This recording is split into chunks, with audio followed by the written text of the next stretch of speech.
오늘은 이제 욥기를 함께 공부하는 그런 시간을 갖도록 하겠습니다. 욥기 1장 20절에서 22절 그리고 2장 10절 말씀을 제가 선택을 했는데요. 욥기에는 우리가 잘 알고 있는 말씀들이 굉장히 많아요. 그리고 어떤 말씀들은 하나님께서 우리에게 주신 말씀, 본연의 말씀대로 잘 의도대로 사용하고 있고, 또 어떤 말씀은 약간 코믹하게 원래 그것을 성경에 기록한 목적과는 다르게 이렇게 다른 뜻으로 엉뚱하게 그것을 똑 떼다가 그 문맥과는 관계없이 사용하는 그런 것들도 좀 있고 그래요. 이 욥기는 너무 이제 길고 42장이라고 하는 긴 성경 말씀이거든요. 그래서 이제 함께 교제하기 위해서 이 전체의 본문을 다 같이 살펴보거나 그러기는 굉장히 어렵기 때문에 이제 오늘은 나중에 또 욥기를 공부할 수 있는 시간에 또 공부를 하기로 하고요.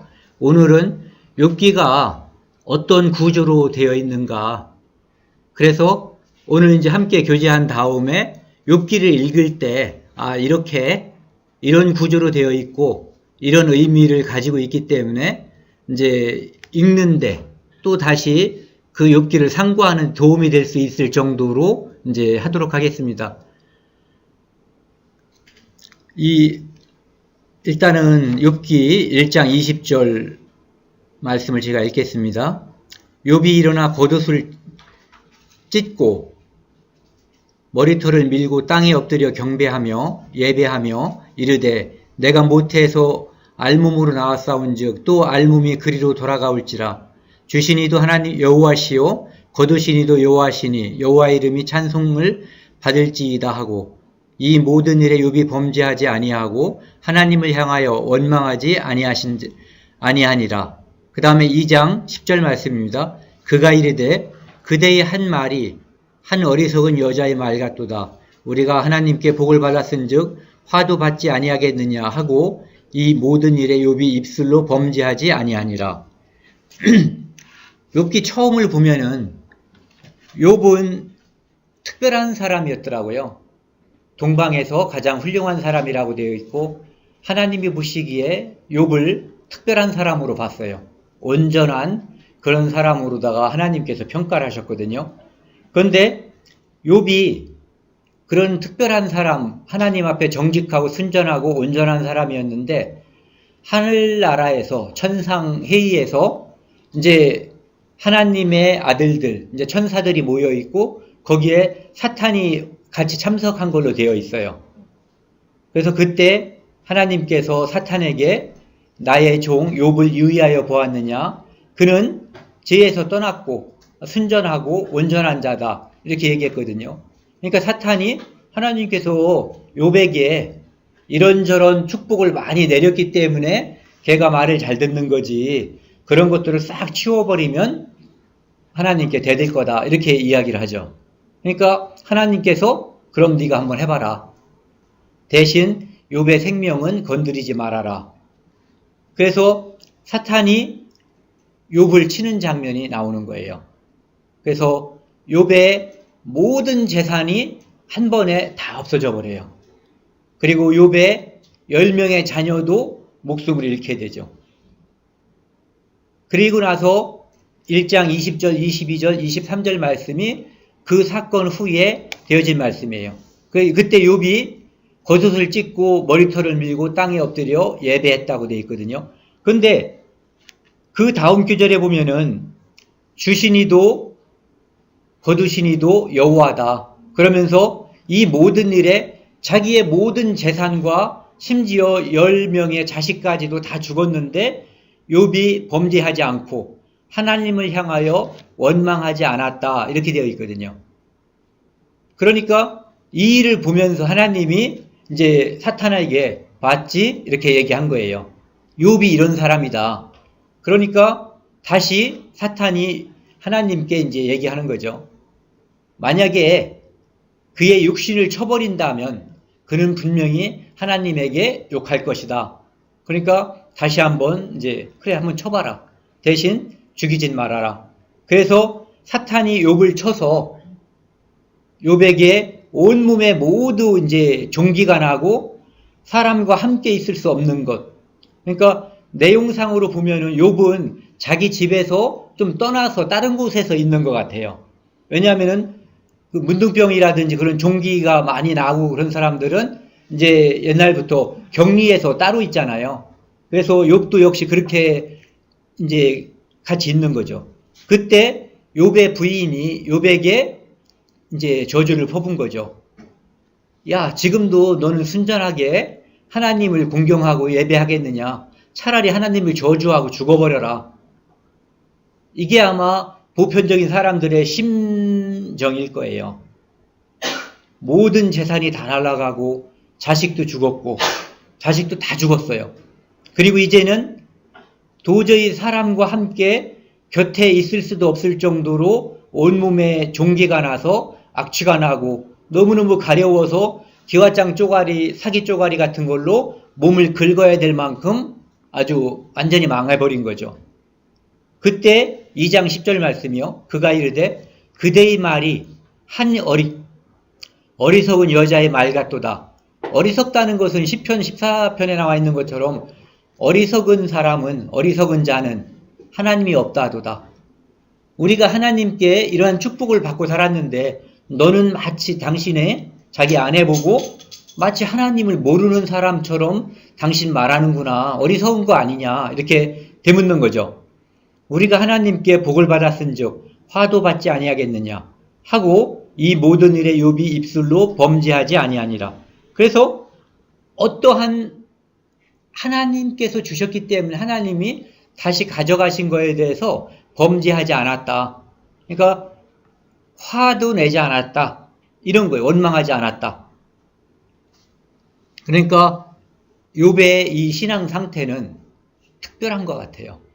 많은 사람들이 하나님께 엄청난 은혜를 입었지만 자기에게 좀 어렵고 힘든 것이 오면은 쳐다보고 이렇게 뭔가 자기의 갈증을 호소하는 그런 경향이 굉장히 크거든요.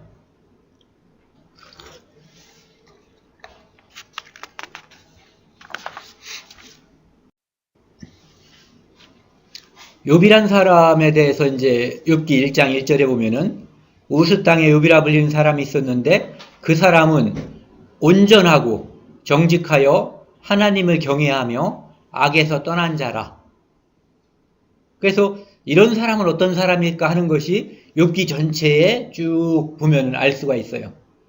욥기를 쭉 다시 한번 읽으면서 저는 감탄했다고 그래야 될까요?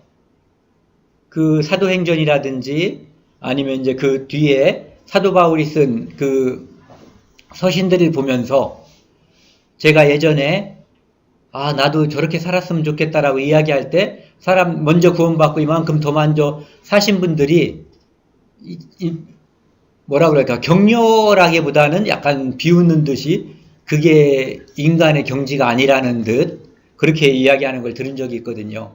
그리고 살면서 그리스도인으로서 살아가면서 사도 바울이 정말 얼만큼 훌륭하게 살았는가를 저 자신을 견주어서 볼 때 점점 더 그 차이, 그 다음에 그의 훌륭하심 이런 것들을 점점 더 많이 느끼게 됐던 거거든요. 그것처럼 이 욥에 대해서도 욥의 그 상태를 그 다음에 욥의 신앙의 모습을 보면 볼수록 알면 알수록 욥이 정말 욥기 1장 1절에 저렇게 묘사한 이유가 무엇인지 이해가 점점 가는 그런 모습을 볼 수가 있어요.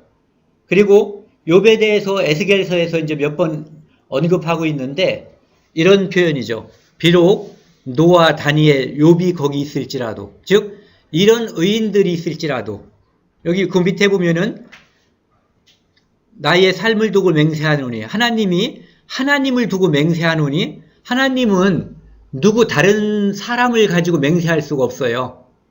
왜? 의로운 자가 없기 때문에. 그러니까 하나님은 맹세할 때 하나님을 두고 맹세하는 건 나의 이름을 걸고 맹세하는 그런 거죠.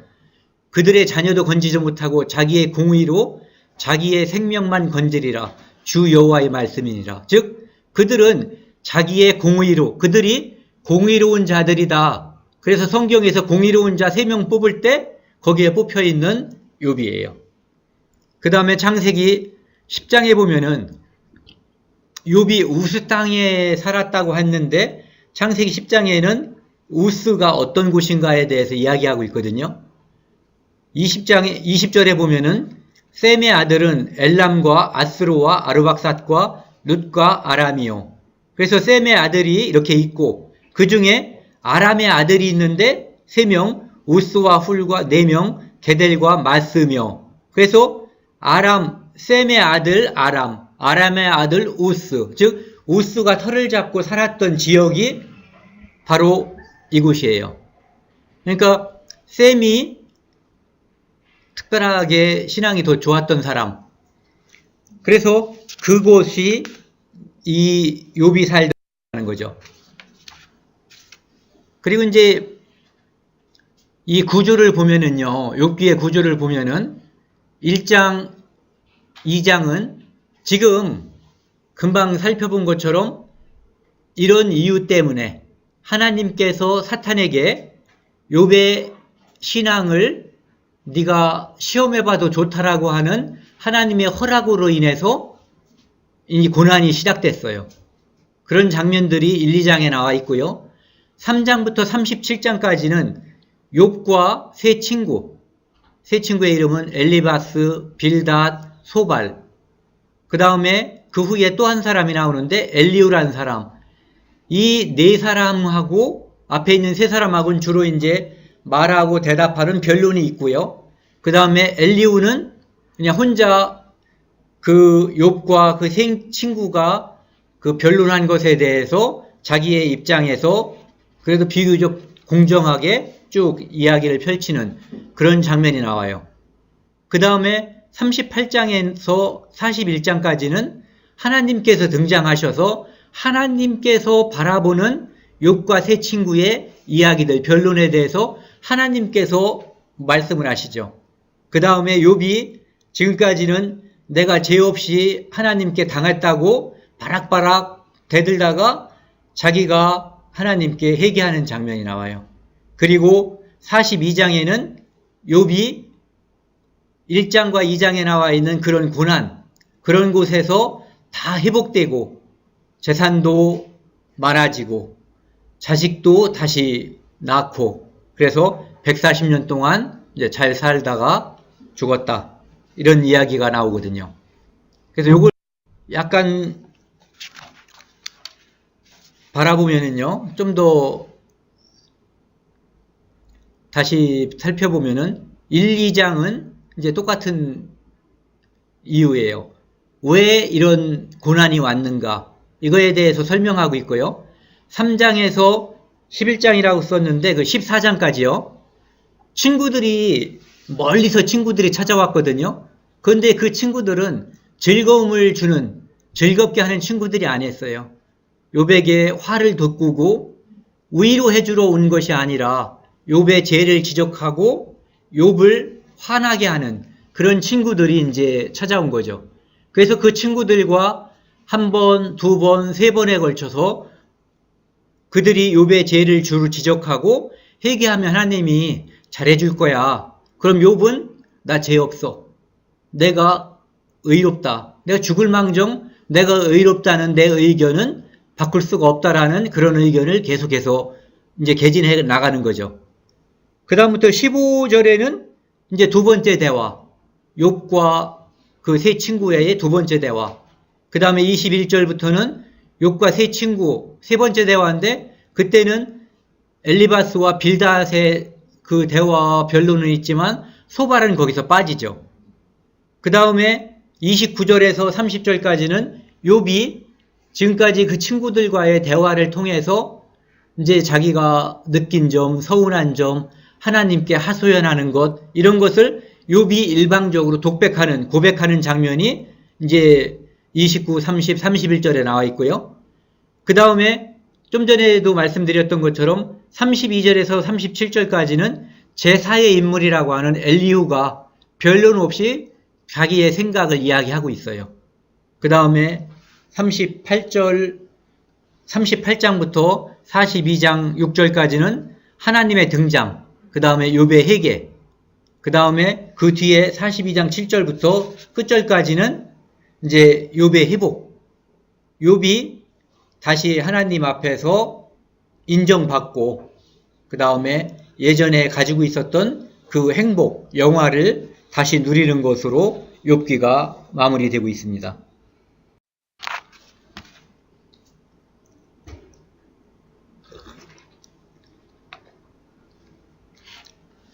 욥기 3장 1절에는 그 후에 욥이 입을 열어 자기의 생일을 저주하니라. 너무너무 고통스러운 병이 이 몸과 마음에 생긴 거예요. 모든 것을 잃었고 사랑하는 자식도 잃었고 몸은 사람들이 곁에 오기 어려울 정도로 힘들어졌고 그런 상태에서 이제 자기의 삶을 저주하는 거예요. 하나님을 저주하는 것이 아니라 내가 태어나지 않았다면 이 꼴을 당하지 않았을 텐데 그 생일을 저주하는 거죠. 내가 그날 죽어서 나왔다면, 엄마가 나를 젖을 빨지 않게 했다면, 이런저런 이유로 내가 죽었더라면, 태어나지 않았더라면 내게 이런 고난이 임하지 않았을 텐데 지금 이 꼴은 내가 태어났기 때문에 또 죽지 않았기 때문에 당하는 것이다라고 이제 자기 신세 한탄을 하는 것이 3장 1절에 나와 있죠. 물론 3장 1절 이전에 욥의 세 친구가 이미 도착한 후예요. 그들은 욥을 쳐다보고 감히 한마디도 말할 수가 없었어요. 욥이 처한 상황이 너무너무 대단했기 때문에 너무너무 비참했어요. 그래서 감히 위로할 말조차도 찾지 못하는 그런 상황에서 욥이 먼저 자기의 입을 열어서 이제 그런 자기의 상황, 호소, 그 다음에 삶에 대한 저주 이런 것을 이야기한 거죠. 그 말을 듣고 엘리바스라고 하는 이제 그 중에서 연장자였던 것 같아요. 이 사람이 욥에게 이제 이야기를 하는 거거든요.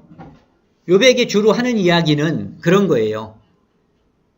겸손하게 죄를 자백하라. 그러면은 하나님께서 용서해 줄 거다. 내가 이 나이 먹도록 경험을 해봤는데 죄 없이 벌 받은 사람이 없다. 심지어 내가 환상을 봤는데 너 역시 죄가 있더라. 이런 얘기죠. 그러면서 하나님 앞에 온전하다고? 네가 하나님 앞에 온전하냐? 잘 생각해보면 네가 잊어버렸거나 감추어진 허물이 분명히 있을 거다. 그러니까 잘 생각해보라는 거죠. 그러면서 사람은 약하다. 그렇기 때문에 사람은 범죄에 쉽게 노출이 되고 의로울 수가 없다. 이 얘기를 다시 이제 욥에게 하는 거예요. 그러면서 너도 사람인데 그렇다면 너도 죄를 짓지 않았겠냐? 이렇게 하면서 욥을 몰고 가는 거예요. 빨리 자수하라고 하나님께 회개하라고 이제 몰고 가는 거죠. 그러면서 이 5장에는 보면은 그 엘리바스의 이야기가 5장까지 쭉 이어지는데요. 네가 하나님 앞에서 계속 고집을 부리면 너를 변호해 줄 사람이 없을 거다. 너를 변호해 줄 사람이 없다면 너는 하나님께로부터 지금 당하고 있는 그런 고난을 계속해서 당하지 않겠느냐. 그러면서 예를 드는 게 이제 그런 거예요. 불이 있으니까 불꽃이 일어난다. 그러니까 네가 죄가 없다면 벌이 있었겠냐. 그 이야기를 하면서 저절로 생기는 게 아니다. 너의 지금 당하는 그 벌이라고 하는 것, 고난이라고 하는 것이. 그러니까 잘 생각해보면 너에게 분명히 죄가 있으니까 그것을 고백하고 용서를 빌면 하나님은 넓으신 분이니까 금방 용서해 줄 거다라고 죄 없다고 강변하는 욥에게 쏘아 붙는 거죠.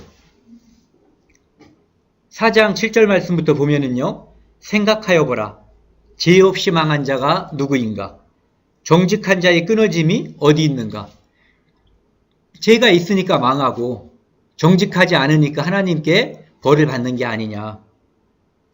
내가 보건대 악을 밭갈고 독을 뿌리는 자는 그대로 거두나니. 너 보니까 겉으로는 정말 사람들 앞에서 존경받고 훌륭한 사람처럼 보였는데 실제로는 안 보이는 데서 이런 짓 한 거 아니냐 이렇게 얘기하는 거죠. 다 하나님의 입 기운에 멸망하고 그의 콧 기운에 사라지느니라. 하나님께 네가 빨리 용서를 빌어야지. 그런 잘못이 있으면서도 고개를 빳빳이 들고 하나님께 죄 없다고 계속 항변하면 너 멸망할 거야. 위로하러 온 게 아니에요. 그러니까 죄를 지적하고 그 사람 욥으로 하여금 화를 돋우러 온 거죠. 그런데 일반적으로 여기 나와 있는 엘리바스, 빌닷, 소발, 엘리후 이런 사람들이 말하는 것을 일반론적으로 바라보면은 거의 다 맞는 얘기예요. 욥에게 해당이 안 된다는 게 이 이야기가 42장까지 길게 이어진 이유가 되는 거죠. 누가 와서 저한테 이렇게 했으면은 미안해 또는 잘못했어요. 금방 말하고 한 2장이나 3장 안에 끝났을 텐데 욥이 계속 하니까 이 사람들도 그 지역에서 현자예요. 지혜자. 그래서 나름대로는 아는 것이 많고 훌륭한 사람들이야. 그래서 계속 정말 온갖 게 다 나오잖아요. 욥기에 보면은. 이걸 보면서 이 당시 사람들의 그 자연과학 아니면 하나님께 대한 지식 이런 것이 이렇게 대단했을까? 정말 하나님에 대한 지식이 점점 소멸해서 나중에 뭐 너희가 믿음을 보겠느냐? 믿음이라고 하는 것은 결국 하나님의 아는 지식에 의해서 믿음이 생기는 거잖아요. 마지막 때에 믿음을 보겠냐고 하는 것은 마지막 때로 가면은 하나님을 아는 지식, 하나님께 대한 경건 이런 것들이 점점 줄어들어서 거의 사그러드는 그런 모습을 이때가 이랬다면 지금이 그렇다면 앞으로 성경에 그렇게 기록되어 있다면 그것이 흔히 보이는 그런 모습인 것 같아요. 이러한 엘리바스의 질책 또는 충고에 대해서 욥은 이제 물론 엘리바스가 일부러 깐족거리려고 온 건 아니에요. 위로하려고 왔는데 불행을 당했다고 하니까 왔는데 욥이 말하는 걸 보니까 확 올라와 버린 거예요. 아니 지금 꼴을 보니까 엄청난 고난을 받고 그 고난을 받는다고 하는 것은 일반적으로 사람들이 상식적으로 인과응보인 거예요. 네가 지금 숨기고 있는 게 있지 분명히 죄가 있을 텐데 그러니까 선의로 말한 거예요. 빨리 돌이키면 우리한테 다 맞는 말이에요. 빨리 돌이키면 하나님의 징벌, 징계가 빨리 끝날 거고 하나님과의 관계가 빨리 가까워질 거다. 좋아질 거야. 이걸 말하는 건데 욥은 난 아냐. 그건 니네들 얘기지. 니네가 말하는 그 정도 상식은 나도 다 가지고 있어. 너희보다 내가 못하지 않아. 그런데 나는 아냐. 이거죠. 그래서 엘리바스의 선의의 충고를 받아들일 수가 없는 거예요. 욥은. 이것은 죄에 대한 징계가 아니라 하나님이 난 이유는 모르지만 하나님이 날 죽이려고 결심한 것 같다. 하나님이 나를 일방적으로 치시는 것이지 그 밑바닥에 나의 의롭지 않음, 나의 죄가 있는 것은 절대 아니다라고 욥은 강변하는 거예요. 그렇기 때문에 친구들이 도움이 안 돼요. 와가지고 야 힘들겠구나. 그런데 이게 내가 보기에 너는 참 의로운 사람인데 왜 이런 일이 생겼을까? 이렇게 말해야 되는데 야 나 잘 생각해봐. 이렇게 말을 하는 거예요. 그러니까 욥은 이것을 받아들일 수가 없는 거예요. 그러니까 이 친구들은 그에게 도움이 안 되는 거죠. 성경에는 그런 표현을 썼어요. 초원에 말라버린 개천과 같다. 너네들은 나한테 우물이 있거나 아니면은 물이 고여서 흘러가는 그런 개천이 아니라 말라버린 개천이다. 나를 힘들고 더 어렵게 만드는 그런 사람들이다. 그러면서 욥이 그들에게 이야기하죠. 내가 너희들한테 구해달라고 하더냐? 선물을 달라고 하더냐? 내가 너네들한테 아무것도 요구하지 않았는데 니네들은 스스로 와가지고 아까 제가 띄웠었죠. 유붕, 자원방래. 친구가 있어서 멀리서 스스로 온 거예요. 그런데 이 또한 즐겁지 아니한가가 아니라 이 또한 슬프지 아니한가. 와가지고 한 짓은 욥을 기분 나쁘게 만든 거예요. 그래서 욥이 말하죠. 그렇게 자꾸 이상하게 말하지 말고 내게 잘못이 있으면 구체적으로 말해봐. 말을 해봐라 이거죠. 예. 그러면서 옳은 말, 당신들이 하는 그 옳은 말이 어떻게 내 마음을 이렇게 아프게 하냐. 너희들은 나한테 자꾸 자수하라고 하지만 그리고 보편적으로 너희들이 말하는 그 상식 차원의 그 말이 내 마음에 비수처럼 꽂힌다 이런 얘기예요. 우리도 혹시라도 우리 주변에 어려움을 겪는 사람이 있으면 우리는 가서 들어주고 위로하고 함께 밥 먹고 그런 거에서 잘 생각해봐. 이렇게 하면은 이게 잘못하면 끊길 수도 있어요. 예.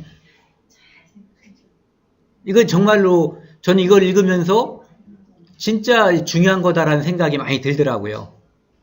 그래서 잘 생각해봐 이런 것보다는 예, 너무 힘들겠구나. 너무너무 고통스럽구나. 이것을 이제 이해해주고 함께 하는 게 중요한 거죠. 그 다음에 이제 욥이 엘리바스에게 이제 이야기하는 것 중에 8절부터 보면은요. 나의 간구를 누가 줄어들 것이며 나의 소원을 하나님이 허락하시랴. 욥은 그냥 죽고 싶은 거예요.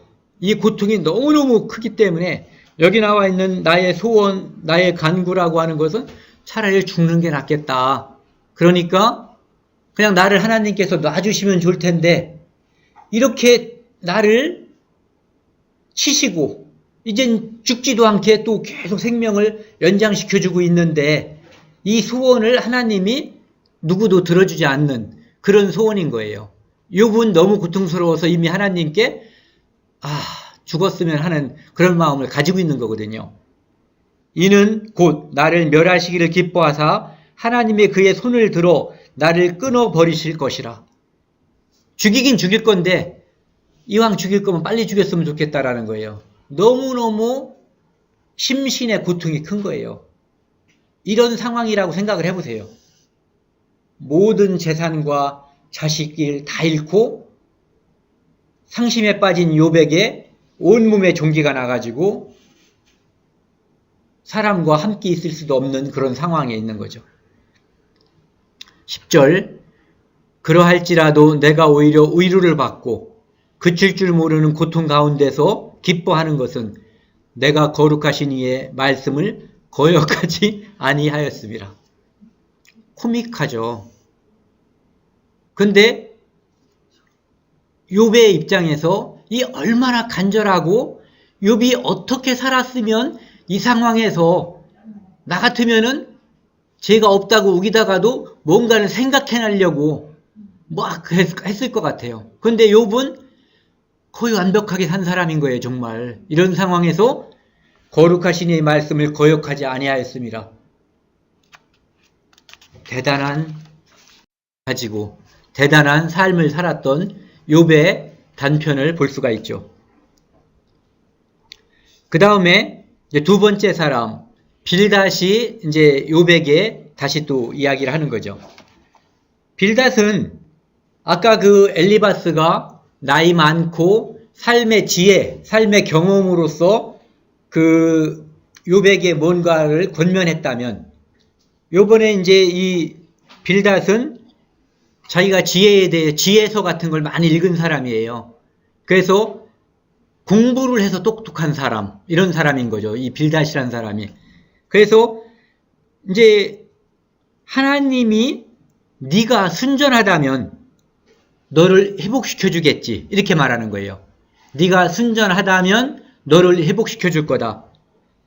옛사람들, 조상들에게 내가 터득한 것이 있는데 그것은 바로 네가 잘못을 고하면 하나님이 회복시켜 줄 거야. 또는 네가 정말 순전하다면 네가 회복되는 것은 금방이야. 그런데 이것은 하루 이틀 된 게 아니거든요. 욥의 이 고통은 벌써 수십일째 쭉 이어져 오는 거거든요. 그러니까 이 빌닷이 하고 싶은 말도 네가 순전해서가 아니라 네가 죄 없다고 하는 그 말, 의롭다고 하는 그 말이 거짓말이 아니겠냐라고 또 역시 몰고 가는 거죠. 언제까지 죄 없다고 네가 주장하겠냐? 하나님의 공의를 의심하냐? 네가 죄 없다고 주장하면 죄 있는 사람에게 벌 주는 하나님의 공의를 네가 하나님을 거짓말장으로 만드는 거 아니냐? 이렇게 가는 거예요. 그러니까 욥이 웬만한 사람 같으면 그렇게 되나? 이렇게 해야지 되는데 난 그래도 죄가 없어. 예. 하나님은 빌닷이 이야기는 그거예요. 하나님은 죄 있는 사람에게만 벌을 준다. 그런데 네가 죄를 왕창 받고 있네? 그럼 너는 뭘까? 이거예요. 그래서 빌닷이 하는 이야기는 4절부터 보면은요. 내 자녀들이 주께 죄를 지었으므로 주께서 그들을 그 죄에 버려두셨으니 너뿐만이 아니야. 네 자녀들도 죄 져서 죽은 거야. 이 말 들으면 패고 싶겠죠. 그럼요. 자식이 다 죽고 자기가 이런 환경에 처해 있는데 이렇게 말하면 대부분의 사람들이 몽둥이를 들든지 정말 농담이 아니라 진짜 화가 날 거예요. 5절 내가 만일 하나님을 찾으며 전능하신 이에게 간구하고 또 청결하고 정직하면 반드시 너를 돌아보고 내 의로운 처소를 평안하게 하실 것이라. 네. 네가 돌이키면 하나님이 다시 회복시켜 줄 거야. 그러니까 욥기의 이 37장까지의 이야기들을 쭉 보면은 말은 바꾸지만 내용은 거의 비슷해요. 죄진 사람은 벌받아. 회개하면 하나님이 그칠 거야. 나는 죄 없어. 이것이 많은 이야기들이 포함되어 있지만 간단하게 말하면 그런 것들의 반복이고 그런 것들이 점점 격앙된 말로서 들어가는 거거든요. 그러니까 그 사람들도 화가 나는 거예요. 세상에 이렇게 나쁜 놈이 있나. 이렇게 벌을 받으면서도 죄가 없다고 의롭다고 끝까지 우기는 거죠. 그들이 볼 때는. 욥이 볼 때 그들은 나쁜 사람들이고 이렇게 고난받는 친구한테 와서 그렇게 잔인한 말로써 나를 더 힘들게 하는 친구들. 그런 모습을 보는 거죠. 그 다음에 하나님을 부인하는 자가 신뢰하는 집을 마치 거미줄이라고 표현하는 표현이 나와 있어요. 그러니까 하나님을 믿지 않는 자, 부인하는 자의 집은 거미줄. 거미줄 우리가 지나가다가 슥 스치면 사라져버리는 거잖아요. 그러니까 지금 네가 믿는 그 믿음, 네가 옳다고 말하는 것, 네가 이렇게 쳐놓은 하나님께 대한 의례, 무죄하다고 주장하는 그것은 마치 거미줄과 같은 거다. 이렇게 이야기하는 거죠. 그래서 네가 순전한 자로서 하나님께 보호를 받을래? 악한 자로 계속 하나님께 벌을 받을래? 또 이제 찌르는 거예요. 예. 빨리 돌이켜라. 그러면서 이 7절 보시면요. 내 시작은 미약하였으나 내 나중은 심히 창대하리라. 이게 바로 어디 개업하면 막 갖다 써붙이고 그러는 거거든요. 예. 어디 식당에도 있고 막 여기저기 있는데 그 이야기는 실제는 이런 뜻이에요. 거기 써 있는 이야기는 의도는 그게 아니지만 성경의 문맥을 아는 사람이 읽어보면은 네가 지금까지 죄짓고 쫄딱 망했는데 그래서 이제 작은 식당을 하나 뭐를 하는데 네가 회복하고 회개하고 잘하면 앞으로 하나님이 또 키워줄 수도 있어. 이런 얘기예요. 이 문맥상으로는. 그러니까 식당에다가 이런 걸 붙이는 것은 그 사람의 앞날을 축복한다기보다는 과거를 조롱하는 그런 말일 수도 있는 거예요. 그 다음에 욥이 빌닷에게 이제 이야기를 하죠.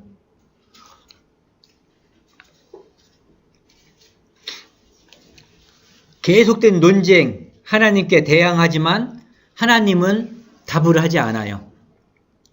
그러면서 체념하고 차라리 죽었으면 하는 그런 마음. 근데 하나님이 욥을 괴롭힌다라고 생각하는 거예요. 욥은요. 왜? 자긴 죄가 없어요. 그렇기 때문에 죄의 응보를 받는다는 생각을 할 수가 없고, 그럼 이 세상에서 누군가를 괴롭힐 수 있는 존재를 내가 기도하면 하나님이 늘 들어주셨고 내가 대화를 청하면 응했던 분인데 내가 이렇게까지 고난을 받는데 눈 감고 있는 분은 그분밖에 없는 거예요. 내게 복을 주는 분도 하나님밖에 없고 내게 벌을 줄 수 있는 존재도 하나님밖에 없는 거예요. 그래서 욥은 분명하게 알아요. 이것이 하나님으로부터 왔다. 하지만 죄져서 온 건 아니다. 우리는 속시원히 1장부터 읽었으니까 알죠. 하나님이 사탄에게 욥을 시험하기를 허락했기 때문에, 즉 이것은 욥이 생각하는 것처럼 태어났기 때문에, 죽지 않았기 때문에 오는 시련이 아니라 하나님이 하나님께 순전하고 의로운 자가 얼만큼 순전하고 정직하고 의롭고 온전할 수 있는가를 사탄에게 네가 아무리 무엇으로 유혹하고 시험을 해도 하나님께 순전한 자는 끝까지 그 믿음을 유지할 수 있다는 것을 보여주기 위한 것인데 욥은 그 사연을 모르는 거예요. 그러니까 욥은 끝까지 이것은 하나님께로 왔는데 이유는 몰라. 나는 죽겠는데 그럴 거면 차라리 빨리 죽었으면 좋겠다. 너무너무 고통스러우니까. 희망이라고는 아무것도 없는 거예요. 그러니까 그런 상태에서 이제는 욥이 말하는 거죠. 차라리 나한테 하나님을 움직일 수 있는 누군가가 있다면, 그러니까 중보자죠. 그분이 있다면 내가 하나님 앞에 아무런 두려움 없이 이 중보자를 통해 하나님한테 얘기를 해봤으면 좋겠다. 나는 죄가 없으니까. 이것을 다시 한번 이야기하는 거예요. 중보자라도 있으면 좋겠다. 너희 같은 무식한 사람들 말고, 내가 죄 없는데 죄 있다고 계속 우기는 너희 같은 인간들 말고 하나님께 직접 말할 수 있는 중보자가 있다면 내가 말할 텐데 그 중보자가 내게 없거나.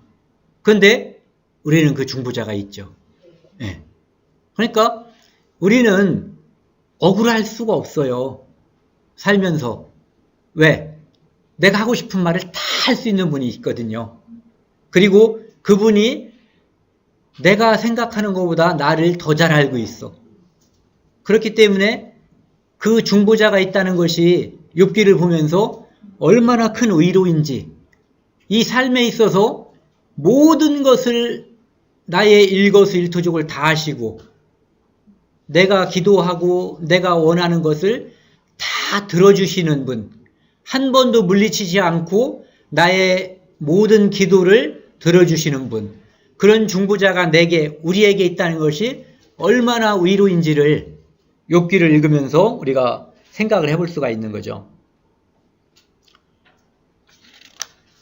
그러니까 우리에게는 참 하나님이면서 참 인간이신 그리스도가 중보자로 존재하지만 욥에게는 그 중보자가 없었던 거예요. 그래서 욥은 그 중보자의 아쉬움을 토로하는 거죠.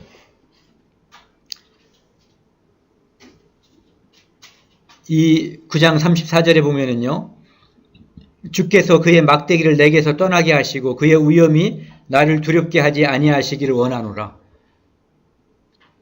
중보자가 있고 내가 시원하게 말할 수가, 내 마음대로 말할 수 있는 중보자가 있다면 하나님이 두려워서 내가 지금까지 여기 떠오르는데 못하고 있는 말도 다 토로하고 싶다 이래요. 그만큼 지금 억울하고 힘든 거예요.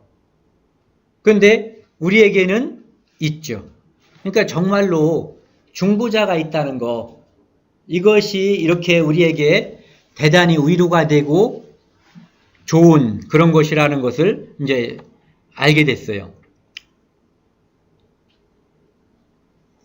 욥이 아무렇게나 심판하는 하나님, 이 생각도 하는 거예요. 지금 나는 분명히 의로운데 하나님 앞에 하나님이 뭔가 심판이 오는데 이 심판은 하나님밖에 없고, 그렇다면 하나님이 나를 마구 다루는 게 아닌가. 하지만 내가 죽을 망정 의롭다 하는 것을 굽힐 의사는 없는 거예요. 욥은. 그러니까 욥이 참 대단하게 사는 거죠.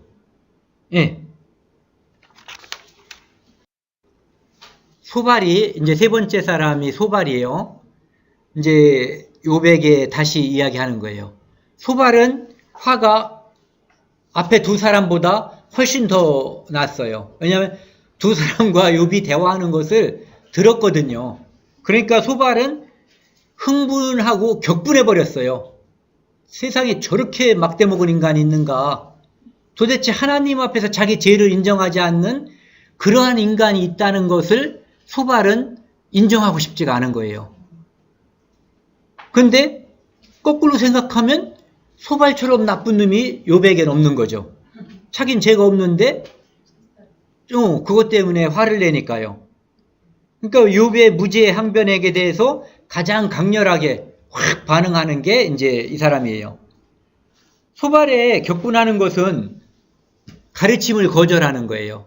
엘리바스 노인네가 와서 얘기해도 싫고, 또 공부 많이 한 지혜자인 빌닷이 얘기해도 싫고, 그것을 다 거부해버리니까요. 그 다음에 소발은 욥이 죄를 제대로다가 욥이 생각하는 것은 나는 죄가 없다고 생각하는데, 소발이 생각하는 것은 하나님이 너무너무 자비롭기 때문에 너한테 임하는 이 벌은 약소하다, 이렇게 생각하는 거예요. 너 같은 놈은 지금까지 당해도 싸고 더 당해도 마땅하다, 이렇게 보는 거죠. 그만큼 욥이 이 사람들의 볼 때는 아주 나쁜 사람으로 보이는 거예요. 그러니까 하나님의 오묘를 네가 알겠느냐. 이제 이 사람도, 앞에 사람들도 그런 얘기를 수도 없이 많이 했죠. 욥도 물론 대답했어요. 니네가 알고 있는 거 나도 다 알고 있어. 하나님은 오묘하신 분이고 전지전능하신 분이고 뭐 측량할 수 없는 분이고 그런 것들. 그런데 다시 한번 이야기하는 거죠. 아무렇게나 벌 주시는 분이 아니다. 하나님은. 소발이 이제 얘기하는 거예요. 다 알고 벌 주시는 분이야. 그러니까 너도 죄를 졌어. 소발의 여러 가지 말의 핵심은 그거예요. 네가 벌을 받는다는 것 하나만 봐도 너는 죄가 있다는 뜻이야. 이런 얘기죠. 그리고 하나님에 대해서 잘 생각해봐라. 그리고 불의를 멀리하라. 그러면 만약에 그렇지 않다면 너는 희망이 없는 인간이다. 네가 끝까지 하나님의 자비, 용납하심, 길이 참으심, 이것을 계속 거절한다면 너는 큰일 난다. 일종의 협박이죠. 10절에 보면은요, 하나님이 두루 다니시며 사람을 잡아 가두시고 재판을 여시면 누가 능히 막을 소냐. 하나님은 허망한 사람을 아시나니 악한 일은 상관하지 않으시는 듯하나 다 보시느니라. 하나님은 다 봐. 그러니까 네가 속이는 것은 의미가 없다, 이런 얘기죠. 우리가 전도 집회 때 이런 말씀을 인용하지만 잘못됐다고 볼 수는 없지만 크게 잘됐다고 말하기도 어려운 거예요. 이것은 이 말이 일반 사람들에게 적용할 수 있지만 욥에게 적용했을 때 반발심이 팍 튀어나올 수 있는 그런 이야기라는 거죠. 욥이 이제 소발에게 다시 한번 이제 반론을 펴는 거죠. 욥은 너무너무 화가 나는 거예요. 자기 곤궁을 이해하지 못하는 친구들에게 환멸을 느껴요. 그래서 그들에게 이제 12장에 보면 이런 말이 있어요. 너희가 죽으면 지혜도 죽겠구나. 너희들이 그렇게 지혜 있다고, 그렇게 똑똑하다고 나한테 자꾸 말하는데 이 세상의 모든 지혜는 너희들만 갖고 있는 줄 아냐? 너희들 죽으면 지혜도 없어지겠구나. 하지만 나도 지혜로운 사람이다, 이런 얘기죠. 그러면서 15절에 주께서는 나를 부르시겠고 나는 대답하겠나이다. 내가 돌이킬 때 하나님께서 이제 부르시면 나가 대답한다는 얘기예요. 주께서는 주의 손으로 지으신 것을 기다리시겠나이다. 그러하운데 이제 주께서 나의 걸음을 세시오니 나의 죄를 감찰하지 아니하시나이까. 주는 내 허물을 주머니에 봉하시고 내 죄악을 감싸시니이다. 하나님께서는 욥이 지은 죄를 계속 쳐다보고 있는 거예요. 그러면서 쳐다보는 것으로 끝나는 게 아니라 이 싸맨다는 얘기는 여기에 뭐가 있는데 여기다가 뭘 하나 덧대는 거, 그런 거죠. 그러니까 이것은 우리가 흔히 말하는 아픈 것을 싸맨다, 감싼다 이런 뜻이 아니라 그것을 감찰하고 하나님이 욥을 지금 이렇게 초점 무슨 돋보기를 가지고 욥의 잘못을 지금 쳐다보면서 욥을 벌 주고 있다라고 욥은 생각을 하는 거예요. 그러니까 지금 이것은 욥이 하나님께 대해서 원망하고 내가 도대체 왜 이러세요? 우리 잘 지냈는데 이런 거예요. 하나님께서는 평상시에 늘 욥의 기도에 응답을 했어요. 그렇기 때문에 욥은 자기가 의롭다고 하는 것을 하나님의 관계 속에서 아는 거예요. 그런데 지금은 그 사람들이 주장하고 있는 보상 또는 인과응보, 그것은 나에게 지금 와 있는 이 그 고난을 너희들의 인과응보로 바라보고 있지만 그것은 나에게 해당되지 않는다 이거죠. 왜? 하나님과 나는 그런 사이가 아니라는 거예요. 내가 죄가 없고 의로운 상태에서 하나님께 부르짖었고 하나님은 늘 자비롭게 나한테 응답을 했기 때문에. 그런데 지금 오고 있는 이 고난이 욥으로서는 이해할 수가 없고 너희들이 인과응보라고 말하는 그것을 나는 인정할 수 없다, 이런 얘기죠. 그 다음에 이제 2차 변론이 이어져요. 엘리바스가 말하고 욥이 대답하고 또 빌닷이 말하고 욥이 대답하고 소밧이 말하고 욥이 대답하고, 그러한 이야기들은 이제 우리가 흔히 나와 있는 여인에게서 난 자가 어찌 죄가 없겠느냐 이런 이야기를 하면서 욥에게 너 잘 생각해봐. 이야기는 계속 반복되는 거예요. 악인의 빛은 결국 꺼질 것이다. 이제 빌닷이 이야기하는 거죠. 너 이렇게 계속 악질적으로 놀면은 하나님 앞에 돌이킬 수가 없는 그런 상황으로 간다. 이렇게 이야기하는 거죠. 소밧은 또 얘기해요. 악인의 일시적 번영, 그 다음에 그것은 파멸로 이어진다. 그러면서 악인의 웃음소리는 금방 멈춘다. 그러면서 욥을 계속 압박을 하죠. 하지만 욥이 그들에게 다시 또 대답하는 거예요. 너희들은 의로자가 아니다. 나한테 와서 질책하고 죄를 인정하고 회개를 촉구하지만 나는 죄가 없어. 그러면서 도대체 잘 지내던 하나님, 나의 구속자면서 나의 위로자였던 하나님이 아무런 대답도 안 하고 응답도 없이 나에게 이 엄청난 환난을 주는 것에 대해서 하나님께 소송을 촉구할 만큼 하나님 재판이라도 해봅시다, 이런 생각을 욥이 갖는 거예요. 그러면서 자기 자신은 무지하다고 계속 생각을 하는 거죠. 그러면서 또 다른 이 빌닷에 대한 대답에 있어서는 아까는 나의 대속자가 구속 중보자가 없다고 그랬잖아요. 그런데 여기서는 이제 나의 대속자가 있다. 내가 알게 아닌 나의 대속자가 살아계시니 그가 살아서 이 땅에 오실 것이다. 그 말씀을 이제 하는 거죠. 그러면서 욥이 자기를 대변해 줄 수 있는 대속자가 있다는 상황까지, 거기까지 이 신앙 상태가 나아가는 거죠. 계속해서 욥은 자기의 결백을 주장하면서 심지어는 어떤 말까지 하냐면은 나의 이 결백을 돌에 새기고 납에다가 부어서 후대에까지 기록해놨으면 좋겠다.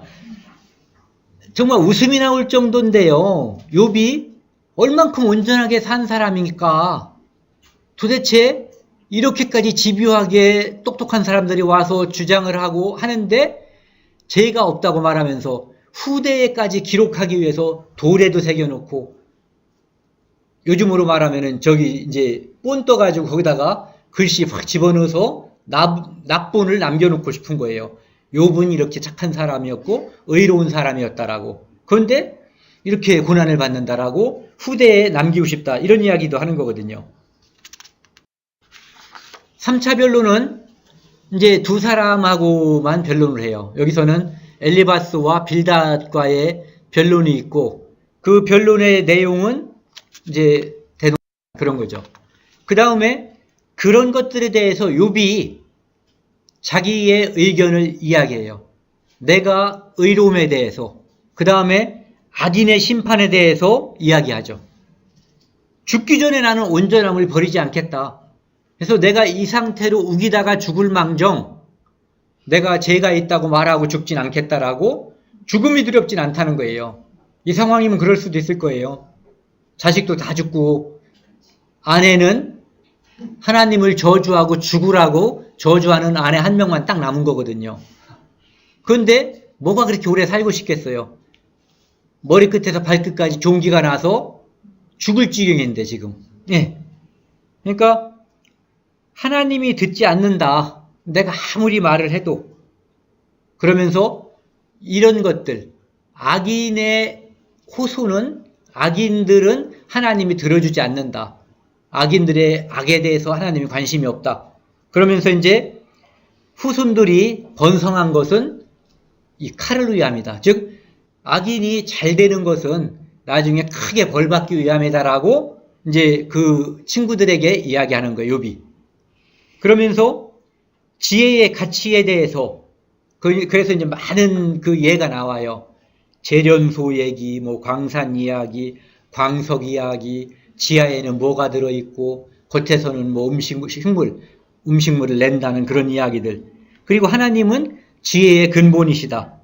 그러면서 자기가 전에 행복했던 시절을 회상도 해보고 지금 현재의 불행을 하나님께 호소도 해보고, 그러면서도 끝까지 나는 늘 옳게 살았다라고 자기의 의로움을 주장하는 거예요. 그러니까 28장에서 31장까지 그런 것들에 대해서 주장을 하고 있어요. 그러면서 욥의 그 주장, 욥의 그 당시에 가지고 있는 지식, 이런 것이 현재 우리도 이해 못하는 것들이거든요. 21세기에 사는 우리들도 알지 못하는 것들에 대해서 이렇게 많이 이야기하고 있는 것들이죠. 그 후에 이 세 사람과 욥의 대화를 듣고 있었던 엘리후라고 하는 사람이 등장해서 이제 그들처럼 욥을 비난하진 않아요. 그러면서 비교적 객관성 있게끔 이제 그 지금 되어지고 있는 그 일에 대해서 32장에서 37장까지 매우 길게 이야기하고 있는 게 나오는 거죠. 그러면서 거기서도 물론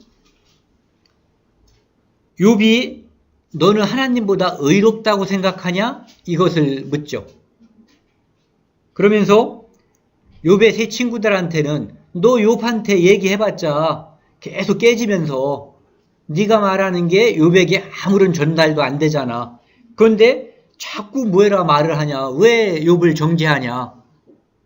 근거 없는 이야기 가지고 이렇게 이야기하죠. 그러면서 이제 그 뒤에 욥에 대한 책망, 그 다음에 하나님의 섭리의 의로운 점.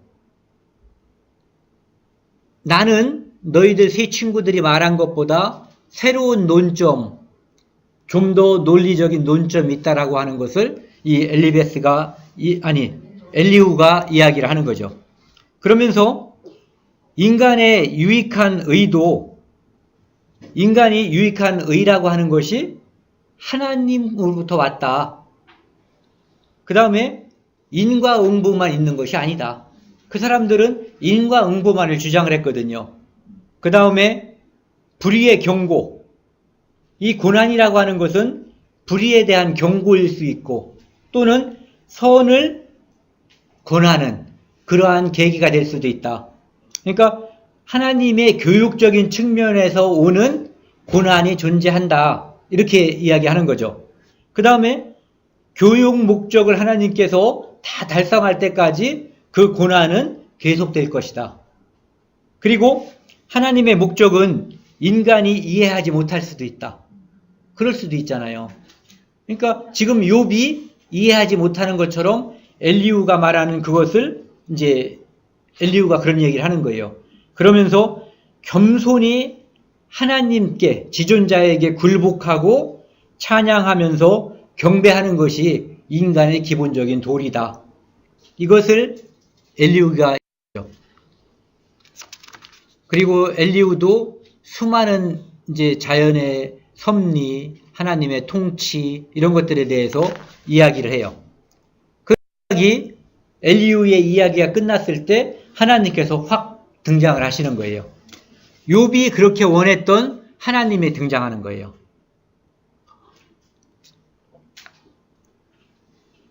욥이 31장 35절에서 누구든지 나의 변명을 들어다오.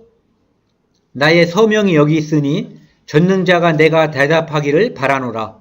그러니까 내가 사인한 뭐가 있으니까 하나님한테 소송을 하겠다 이런 얘기예요. 그러니까 너네들도 내 죄가 있으면 쭉 써가지고 한번 와서 다퉈보자 이런 얘기죠.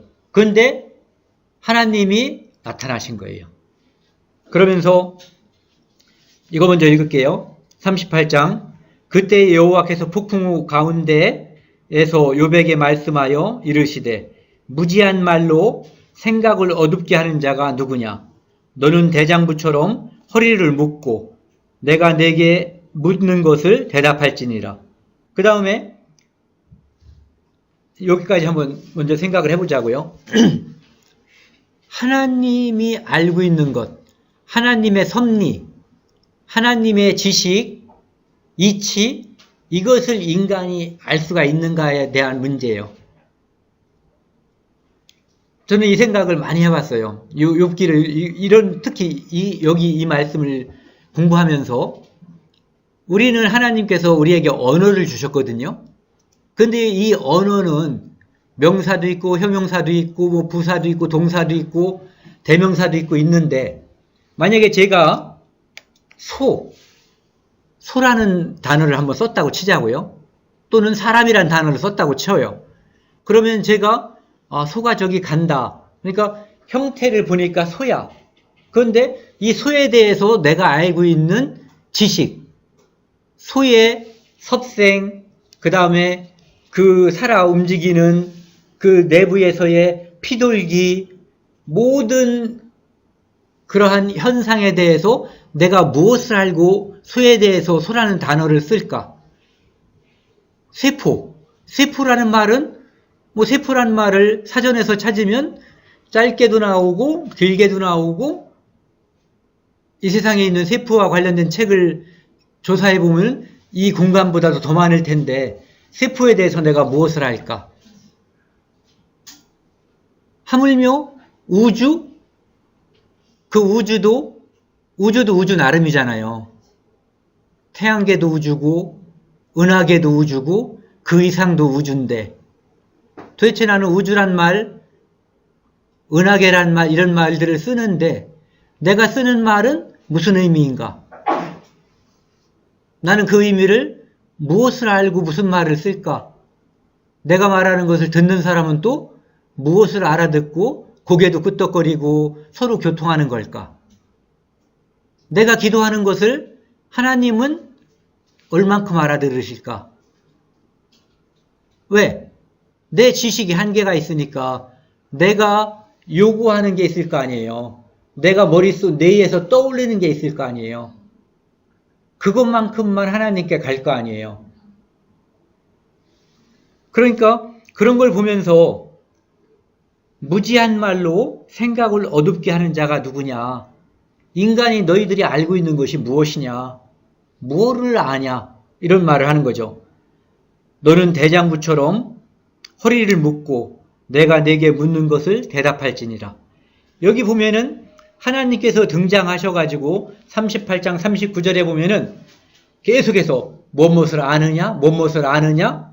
또 대답하기도 전에 뭐뭐이니라 뭐뭐이니라 뭐뭐이니라 쭉 말씀하시거든요.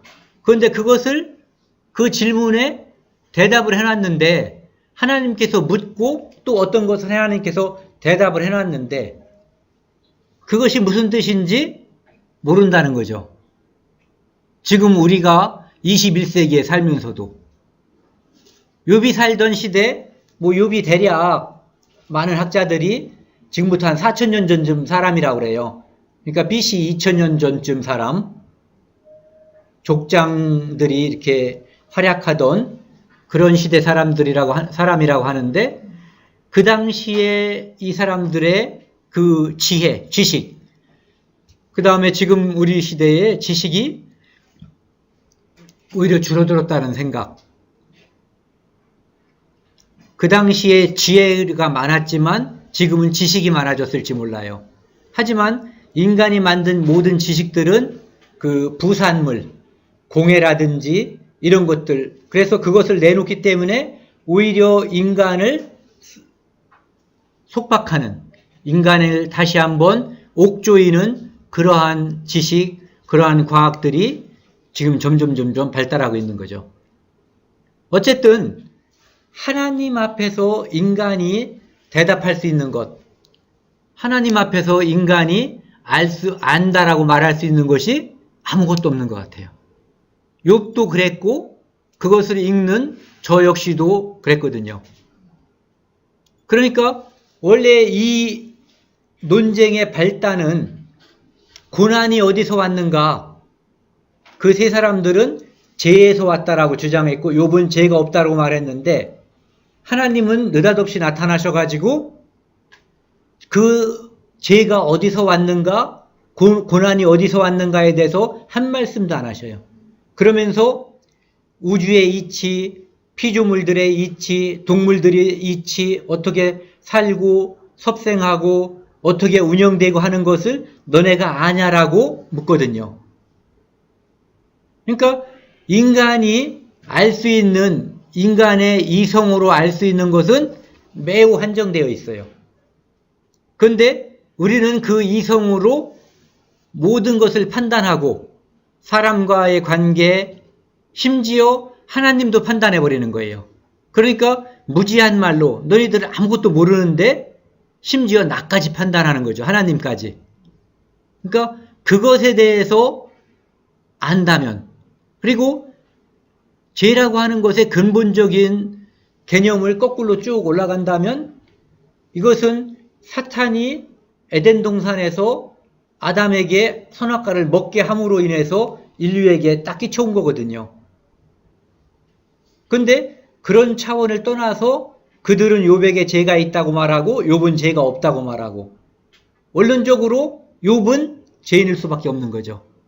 다만 욥이 주장하는 것은 범죄하지 않았다는 거예요.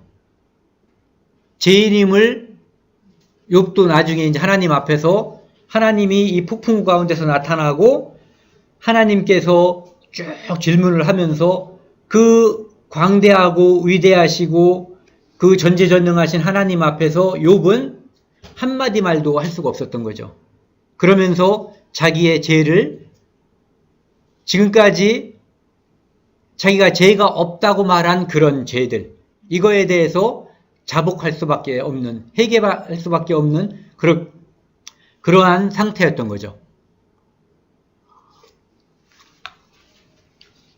하나님께서는 39장 19절에 있는 것처럼, 제가 특별히 이 구절을 쓴 것은 말의 힘을 내가 주었느냐, 그 목에 휘날리는 갈기를 내가 입혔느냐. 이 세상에 있는 우리가 눈으로 보이는 모든 것들이 다 하나님께서 하셨는데 그런 것들 너 할 수 있냐? 내가 했는데 너도 할 수 있냐? 내가 우주에 기초를 놓을 때, 땅에 기초를 놓을 때, 그 거리를 정할 때, 그 크기를 정할 때 너 어디 있었냐? 이렇게 묻는 거죠. 그 이야기는 너 그런 거 가냐? 이렇게 묻는 것과 대동소이한 거예요.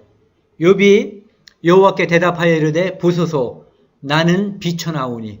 사람과 사람과의 관계에서는 바락바락 대들었지만 하나님 앞에서 욥이라고 하는 것은 비천한 존재일 수밖에 없는 거거든요. 내가 내 손으로 입을 가릴 수밖에 없는 그런 존재예요. 더 이상 대답할 수 없는 그런 존재인 거죠.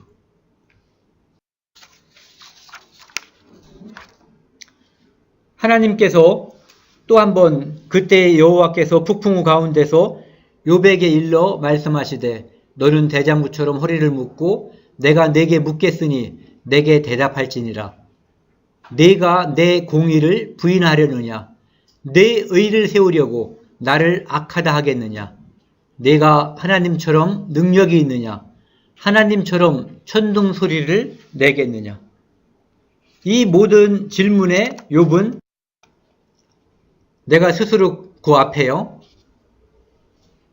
5절만 함께 같이 읽으시죠. 내가 주께 대하여 귀로 듣기만 하였사오나 이제는 눈으로 주를 배움나이다. 하나님에 대해서 이제는 훨씬 더 예전에 비해서 잘 알게 되었다 이런 얘기죠. 고린도전서 13장 12절 이것도 함께 같이 읽으시죠. 우리가 지금은 거울로 보는 것 같이 희미하나 그때에는 얼굴과 얼굴을 대하여 볼 것이요 지금은 부분적으로 아나 그때에는 주께서 나를 아신 것 같이 내가 온전히 알리라.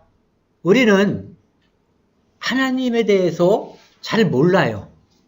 우리가 아는 것은 그분이 계시다는 거, 그분이 우리에게 은혜를 끼쳐서 우리가 받을 수 없는 그것을 우리에게 매우 소중한 것을 주셔서 우리가 그분을 또 사모하고 소망하고 있다는 거, 이런 것을 알고 있지만 정말 하나님에 대해서 많이 모르거든요.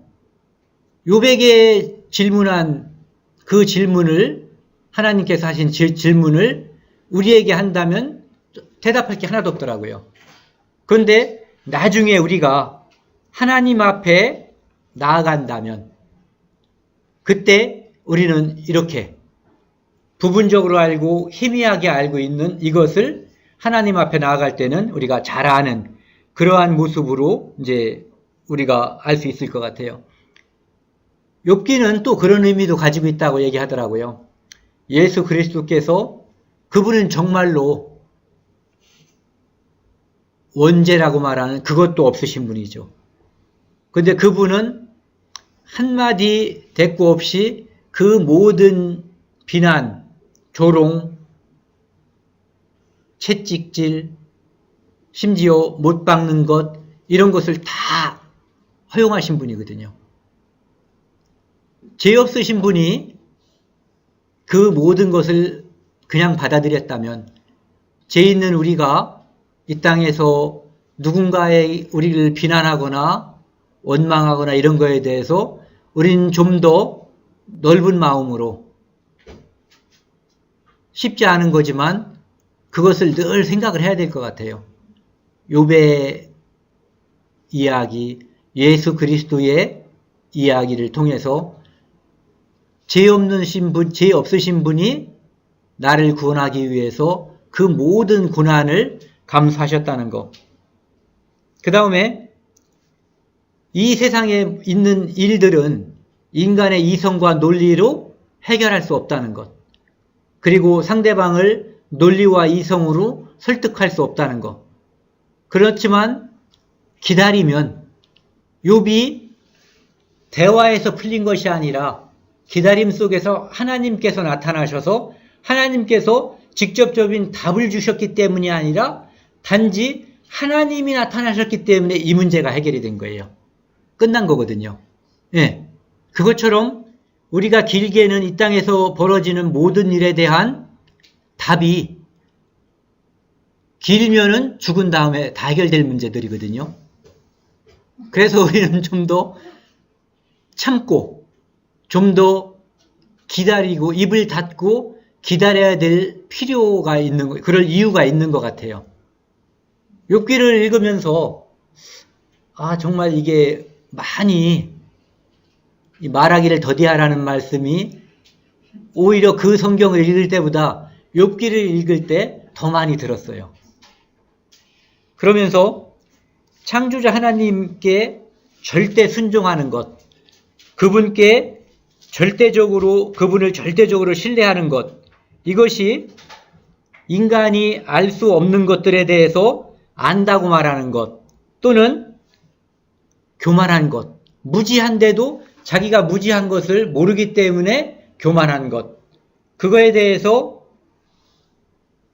답을 얻을 수 있는 것이 하나님의 말씀이기 때문에 순종하는 것, 그것이 궁극적으로 이 문제를 해결해 주지 않을 거라고 보이지만 궁극적으로는 이 문제와 삶의 모든 문제를 함께 해결해 주거나 함께 덮어준다는 거죠. 그러니까 욥기를 우리가 읽으면서 저 자신은 하나님께 의지하고 하나님께서 베풀어 주신 그 지혜에 대한 답을 얻어야지, 우리가 다 내가 있잖아요.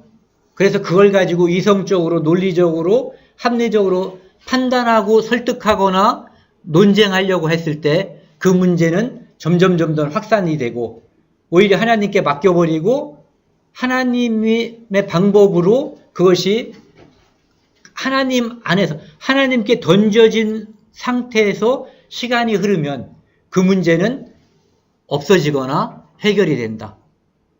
그리고 그것이 그 문제뿐만 아니라 우리 인생의 문제 모든 것을 해결하거나 그 문제에 대한 답을 얻는 유일한 방법이다.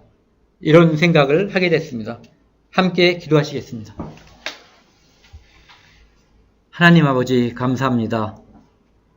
오늘을 욥기를 함께 상고하면서 전능하신 하나님, 우리를 사랑하시는 하나님에 대해서 함께 상고했습니다. 저희는 미천하고 저희의 이성은 다른 사람을 설득하거나 감동을 줄 수 없습니다. 오직 하나님의 사랑 안에서, 하나님의 무한한 지혜 안에서 그 모든 것들이 해결되고 또 이루어질 수 있는 것을 알고 있습니다. 오늘 이곳에 함께 모여 교제하는 가운데 하나님께서 저희에게 더 큰 은혜를 베풀어 주시고 또 우리로 하여금 하나님을 더 사랑하게 해주시고 또 주변에 이뤄진 영혼들에게 더 많이 전도할 수 있도록 저희 마음을 붙잡아 주옵소서. 이 모든 말씀 우리를 죄악에서 영원히 용서해 주신 고마우신 예수 그리스도 이름 받들어 감사하며 기도드렸습니다. 아멘.